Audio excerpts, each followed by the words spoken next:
Greetings, royal family. Welcome back to the channel. Thanks for clicking on the video. Andrew Gillum comes out as bisexual on the Tamron Hall show. Now, Andrew Gillum and his wife, RJ Gillum, they appeared on the season 2 premiere of the Tamron Hall show.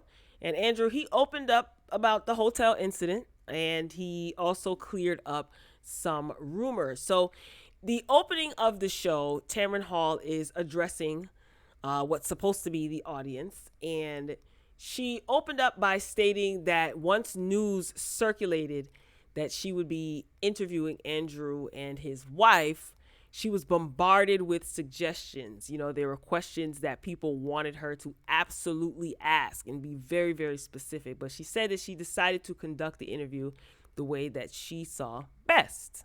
Okay, rightfully so. I understand. It's her show, her interview. She wants to ask and run it the way she wants to. Ask questions the way she wants to, run it the way she wants to. I get it. So she says she flew to Tallahassee to sit down with Andrew and his wife. So during this interview, now I did watch the interview in its entirety. I was able to record it, and I did watch it, record it on my DVR, and I did watch it. I'm going to be honest, there was nothing for me that was like shocking to the point where, well, actually, there was one thing. Not that he said, but one thing that was revealed. So I'll get into that. So Andrew basically told Tamron Hall, you know, in a sit down, that he is bisexual. Okay. And this is his first interview since that hotel scandal back in March. Now, his wife was there, but the way that Tamron Hall conducted the interview, she sat down with Andrew alone. Then she sat down with RJ alone. And then the ending of the interview, she sat with them together. So I do like that. You know, Tamron decided to do the interview the way she saw fit. But everybody is talking about him coming out as bisexual. So you guys know, if you don't know, let me just quickly let you know about Andrew Gillum. So in 2018, he ran for governor of Florida. Okay. He lost the governor's race by less than half of a percentage point. I emphasize that a lot. If you're familiar with my channel and me, I've talked about this before.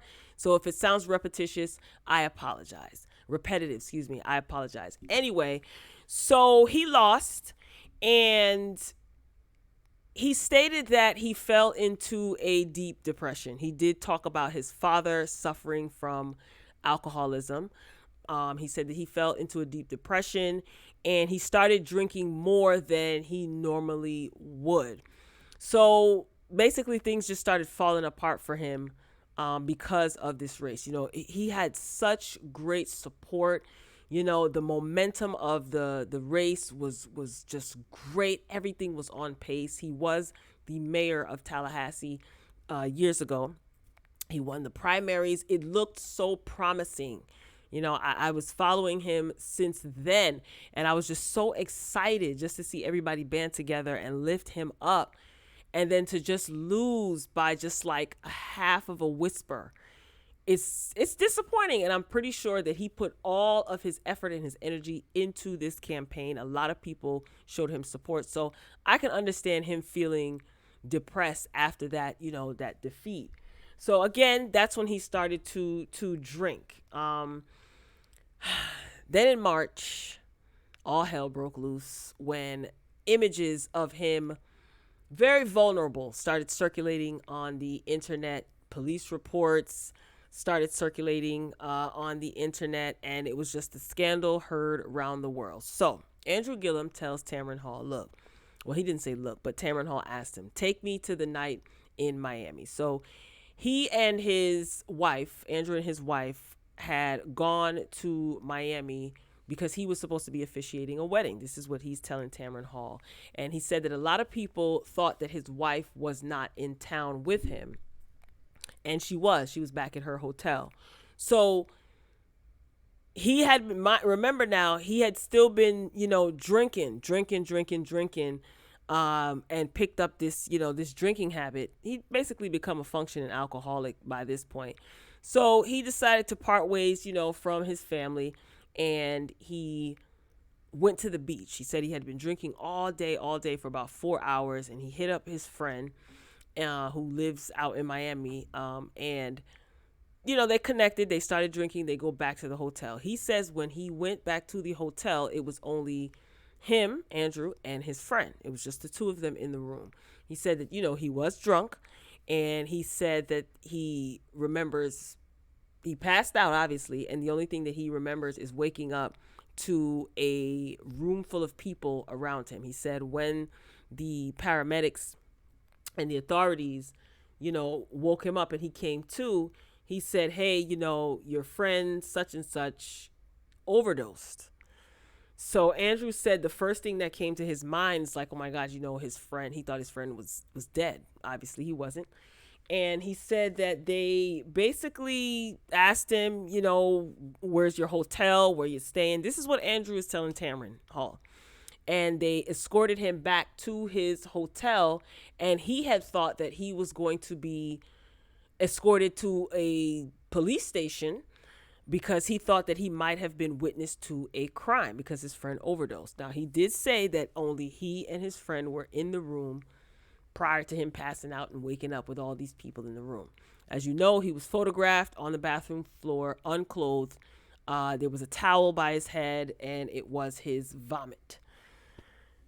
Sorry to get graphic, but those pictures were graphic. If you saw them, then you know. If you didn't, then good, you're lucky, because they are very, very graphic. Anyway, he says that he goes home, and his wife was sleeping. Now, his wife had said that she had been calling his phone all night long and she hadn't gotten him, and she was very, very worried. So she said she thought that he could have been passed out on the side of the road. She was privy to his drinking, but she said that she didn't think it was that bad. Remember, there were two separate interviews, one with Andrew, one with RJ, and then the two of them together. So I'm going back and forth between the interviews. And, she said she had thought that he had, passed out on the side of the road, or he could have gotten hurt because, again, she's privy to his drinking, but she didn't think it was as bad as it was. Anyway, back to Andrew. So he gets home. He said, he tried to wake his wife up, but she was sleeping, and he didn't want to wake her up. So he knew he had to tell her that he effed up. His words, not mine. So he waited until the next morning, and he decided to tell her. And he was just honest with her. He says, I don't know if I have been witness to a crime. I don't know if I'm going to be questioned, yada, yada. Her reaction was like, oh my gosh. She was furious, of course. She was upset. I think because they've had time to process all of this, because this happened back in March, and this is their first interview since then. And plus, Andrew has gone to rehab since then. He went right to rehab, and he did make a statement or give a statement. His publicist gave a statement that he's going to be entering rehab. And again, RJ said that she didn't know that, his drinking was that bad. Andrew said that it got bad to the point where he didn't want to be bothered with his wife. He didn't even want to be bothered with his kids. He was really in a deep depression. So Tamron Hall mentioned that she saw Andrew at I think it was a church-like function, a banquet function. Can't remember the name of the event. And she said that was the first time that she had seen him in person. And he said, funny thing about that day, he said that he was drunk. He had been at the bar all day drinking, and one of the church, I don't know, elders or one of the church people on the higher level, or so whoever was in charge of the event, actually took him home. And Tamron says, that was the first time that she ever saw him in person, and she knew something was off. So he said that Andrew said that he would be walking around and he would have whiskey in his coffee mug. People would be thinking that he would be drinking whiskey, and drinking coffee, and it would be whiskey. So he went into the rehabilitation facility. He cleared up the assumption that people, thought that he was taking drugs, because there were drugs all over the hotel room. He said he wasn't. He said when you go into rehab, when you check into rehab, they give you a physical, and they give you a complete drug screening, and there were no drugs in his system. I believe him. I don't think that he ingested any narcotics. I just think that he was totally wasted. So he seemed to be telling the truth. It appears that he was telling the truth. And this is when he came out as bisexual. He said the truth is that everyone believes the absolute worst about that day. He's talking about the night at the hotel. He said, at this stage, I don't have anything else to have to conceal. What was most hurtful was this belief that I was somehow living a lie in my marriage and in my family. He said, to be very honest with you, when you didn't ask the question, you put it out there. He's addressing Tamron Hall when he says this, is whether or not I identify as gay. So he leaned forward and he said, and the answer is, I don't identify as gay, but I do identify as bisexual. And that is something that I have never shared publicly before. Now, I ain't gonna front. Now, I was laying on the couch watching this, and when he said that, I did sit up straight. I was wondering, why is he doing it this way? Was he forced to do this? Does he feel pressure to do this? Now, Tamron Hall didn't flinch. She maintained her professionalism the entire time. She didn't flinch. Her face didn't, and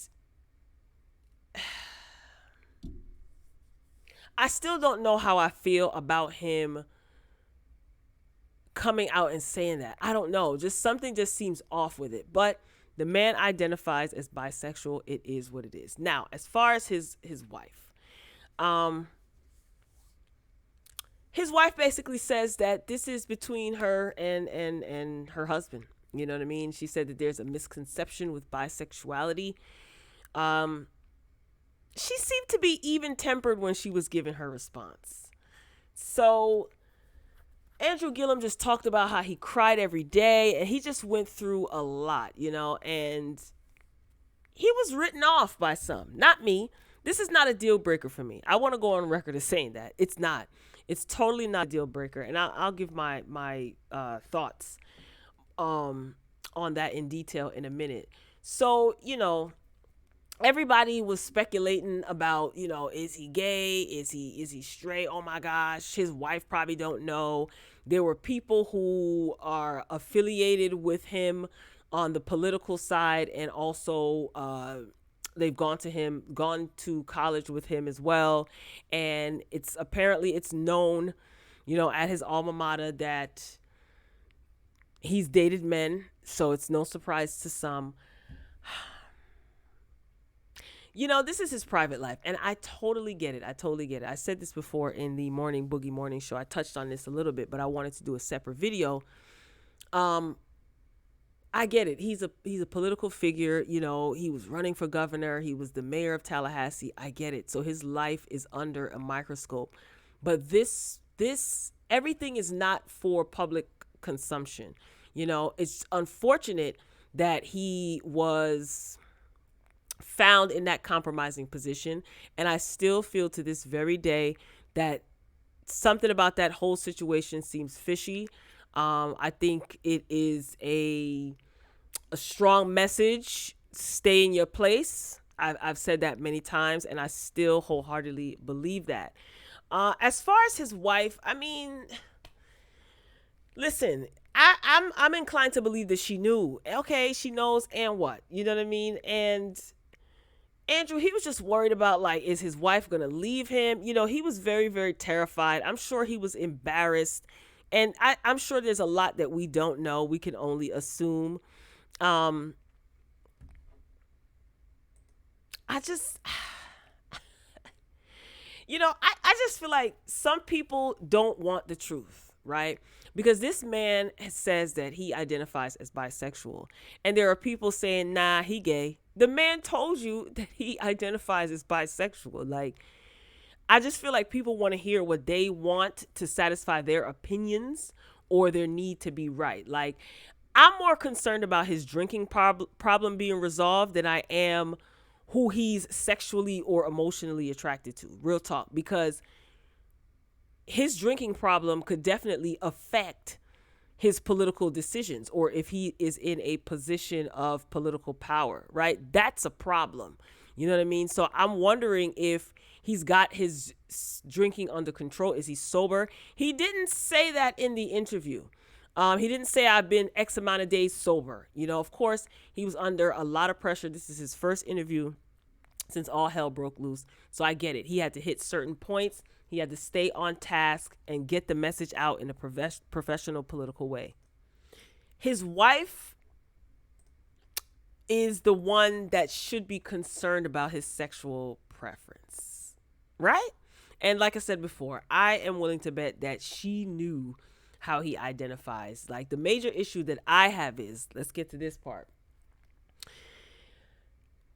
The issue that I have is how he was, quote, exposed, outed, whatever you want to call it, however you want to word it. So in the episode, there was a segment, and it was narrated. Tamron Hall didn't say this. It was Candace Owens that got the police report and the pictures of Andrew Gillum. Now, I'm assuming that she gave it to a particular blogger who broke the story, because I remember when this was an exclusive story from this particular blogger, but she tweeted it. She tweeted about this. She admitted that she got her hands on the police report, and this angers me the most. And I feel like she should be ashamed for this. Like, she tried to shame this man, and I feel like she should be called out completely. Maybe, I mean, I was following this whole situation, and I don't remember seeing her name. Maybe I was just in initial in shock, but I feel like she should be definitely called out, and she should be heavily scrutinized, because what gives you the right? Now, you playing a dirty game of politics, and Candace Owens is a Republican, or so she says, whatever. Anyway, Candace Owens is a Republican. You guys should know who she is. If not, Google her. I'm not even wasting my time. And I feel like she should be called out, because when I saw that piece, that angered me a lot, because it takes me back to, do you guys remember Rutgers University in New Jersey? There was a student that attended Rutgers University, and, you know, he was gay. I don't think he was out. A lot of people didn't know, but he was caught by his roommate, you know, while he was being intimate with another guy.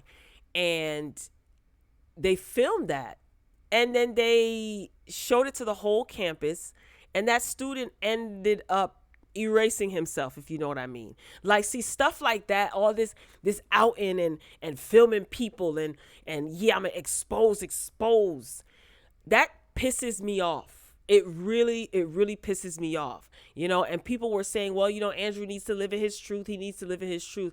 I've always thought that was like a phony saying, or like a saying that didn't really make sense when it pertains to this, as far as sexuality and people, quote unquote, coming out or whatever, living your truth. Like, how do you determine what someone else's truth is as it pertains to their sexuality, right?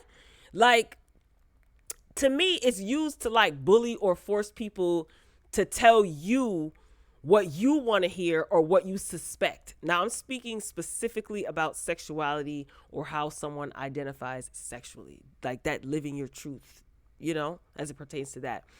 I think that Candace Owens is despicable for several reasons, but for this, I think that she should be called out. Like, I can't be the only one that's outraged about this. I am so disgusted. Now, let's move it along. So other people can say, well, he cheated on his wife. Now, that may be true. Like, let's say it is true, okay? Because he didn't even talk about that. He didn't say that there was any, you know, sexual relations between the two. He said he got to the room. He was already inebriated because he'd been drinking all day. And the next thing you know, he wakes up and there's a whole bunch of people in the room. That's what he said. So let's say it is true that he cheated on his wife, right? Is it not only for his wife and his kids to judge him for that? Like, his wife and his kids should be the ones to judge him for that. No shade to Mrs. Gillum, but Gillum. But I don't care about him cheating. I'm not being rude and disrespectful. She should care. I don't care. You know, especially if she decides to stay with him and they have an agreement in their marriage. And that's what she made it seem like. She says, you know, it's no one's business. I should have wrote down exactly what she said. It's no one's business what goes on between the two of us and our arrangement, and it leads me to believe that she probably knew that he was bisexual. You know what I'm saying? And this is just a matter of him cheating on her, not necessarily her being shocked and appalled that he was caught in a room with a man who just so happened to be a male escort. But they were friends. That's what Andrew says. And that's what allegedly the other people are saying, that him and this guy were buddies, were friends. Anyway, I just feel like this, okay? Black people, I feel like we can't afford to nitpick about who is sleeping with who unless it's someone under 18 or 19 years old. That's a different conversation.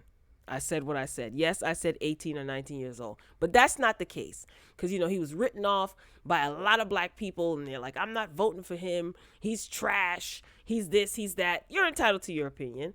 And I want to know, where's the guy that OD'd? You mean to tell me meth was all over the place in his room and no arrests were made? Where's the guy at? Anyway. Like I said before, and I will continue to say, I believe a strong message was sent to Gillum. Who took those photos when his boy was supposed to be passed out? So who took those photos of him?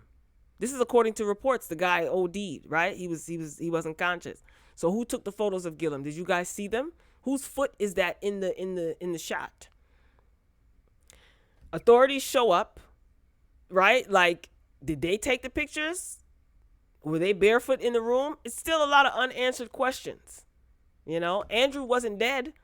So why was he photographed by authorities if the authorities were the ones that took the picture? He wasn't dead. Who had time to take the picture? Andrew wouldn't know. He was passed out. Anyway. All right, let's get off of that. Here's my final thoughts. I feel that Andrew, he needs to be back in the political arena after this scandal.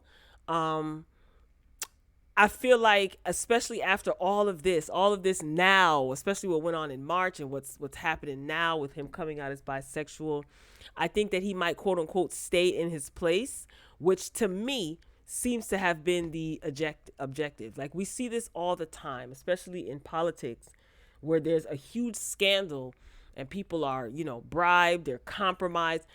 I wouldn't be surprised if this was the case. Like, I respect the angle that Tamron Hall took.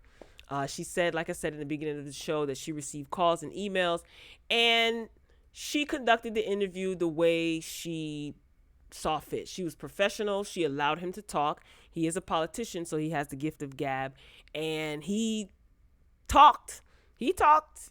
It is what it is. I guess we just have to accept it. I choose to just accept it. He identifies as bisexual. He said what he said. He went to rehab. I wish I would have known how long he has been sober. He did a video maybe like 2 months ago where it was just him. He looks like he was in his home office, and he was talking about how deeply depressed that he was, and he decided to go to rehab, and he talked about alcoholism and how he fell into a depression. So he kind of reiterated what he already said in this Tamron Hall interview.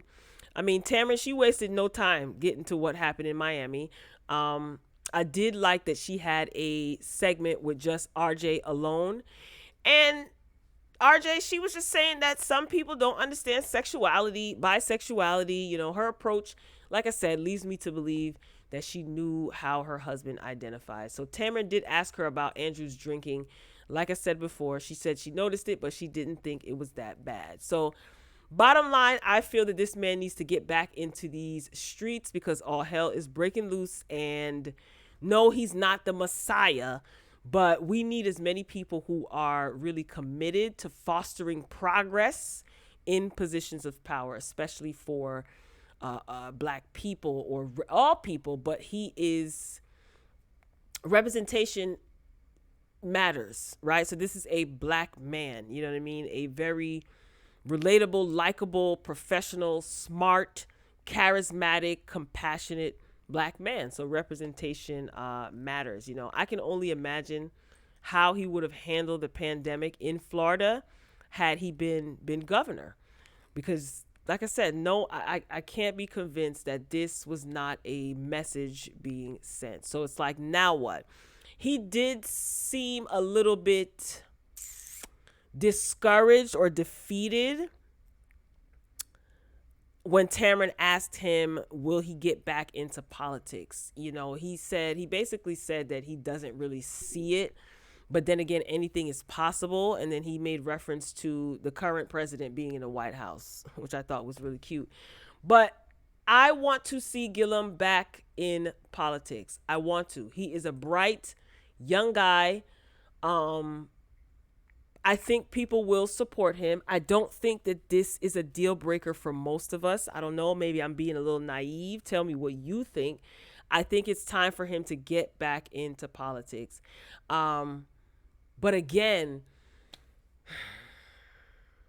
will he be held back? Will he be restrained? Will he be told, stay in line, you know? Less than half of a percent.